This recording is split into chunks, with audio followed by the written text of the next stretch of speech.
আসসালামু আলাইকুম গাইস, আজকে আমি হেলেঞ্চা শাক রান্না করব। প্রথমে বেছে নিয়েছি, এভাবে বাছতে হবে। তারপর ধুয়ে লবণ,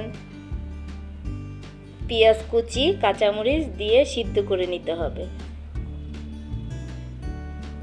আর এই শাকটা কিন্তু গ্রামের রাস্তার দুই ধারেই হয়ে থাকে, আর আমরা বাজার থেকে কিনে এনেছি। তারপর সিদ্ধ করানোর পরে দেখতে পাচ্ছেন এরকম হবে। শাকটাকে ভালোভাবে নেড়ে নিতে হবে। তারপর আমি একটা কড়াইতে তেলের সাথে শুকনা মরিচ নিয়েছি, তারপর রসুন কুচি, পেঁয়াজ কুচি দিয়ে দিলাম। এরপরে এটা যখন ভাজা ভাজা হবে তখন আমি শাকটাকে দিয়ে দিব। শাকটার সাথে ভালোভাবে মিশিয়ে দিব। আপনারা মিশাবেন এরকম করে, দেখবেন অনেক মজা হবে। তারপর আমার মেয়েকে বলবো কেমন হয়েছে।